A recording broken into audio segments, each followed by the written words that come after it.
Bison আপনারা কতগুলো একসাথে দেখেছেন? একটা, দুটা, তিনটা? চলুন এমন এক জায়গায় নিয়ে যাব, সেখানে বাইসন দেখতে পাবেন প্রচুর পরিমাণে। আপনারা জঙ্গলে ঘুরতে আসছেন নিশ্চয়ই, কিন্তু একটা কথা মনে রাখবেন, ওয়াইল্ড অ্যানিমেলের সামনে একদম যাবেন না। আমি যেই ভিডিওগুলো করি সেফ ডিস্টেন্স রেখে, যে ভাববেন না কিছু করবে না, যখন তখন ওরা অ্যাটাক করে দিতে পারে।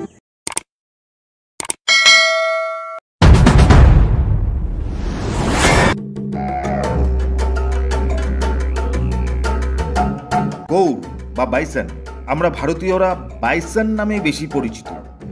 এটি বিশ্বের বৃহত্তম গরু জাতীয় প্রাণী।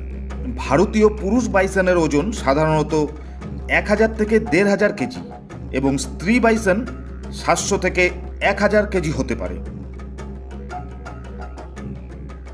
তাহলে এবার বলি, পুরুষ ও স্ত্রী বাইসন চিনবেন কিভাবে? পাশ থেকে যদি লক্ষ্য করেন, দেখবেন পেটের নিচে চুলের টুকরো দেখা যায়। সেটা পুরুষ বাইসন চিনতে সহায়তা করে।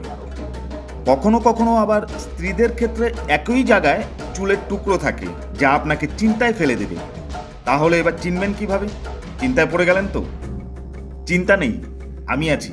এর পরের ভিডিওতে একদম সামনাসামনি পুরুষ বাইসন ও স্ত্রী বাইসন আপনাদের দেখিয়ে দিব, কথা দিলাম।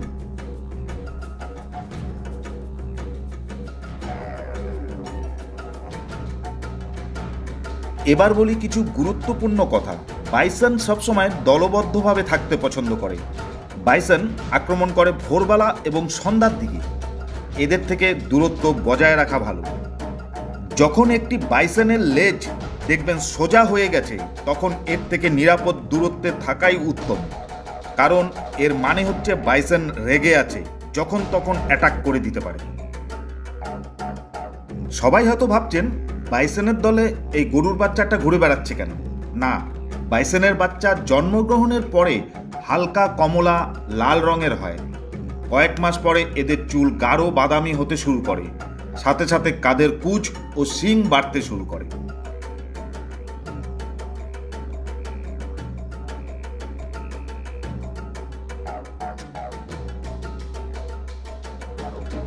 বাইসনের ওজন খুব ভারী হলেও এরা দ্রুতগামী প্রাণী।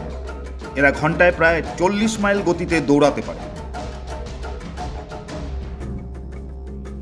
প্রতিদিন ওরা জঙ্গলে ঘুরে ঘুরে ঘাস পাতা খাওয়ার পরে এই নদীর পাড়ে একবার আসবেই। সেটা সকাল হোক আর বিকেল হোক। দুপুরের দিকে কম আসে, কারণ ওদের জলের প্রয়োজন। এই গরমে তেষ্টা মেটাতে নদীর পাড়ে ওদের আসতেই হবে। এই ধরনের নতুন নতুন ভিডিও দেখতে হলে এই চ্যানেলটি লাইক ও সাবস্ক্রাইব করে দিন।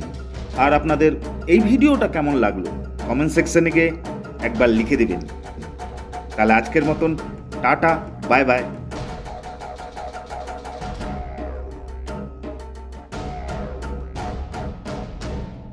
Save forest, save wild life.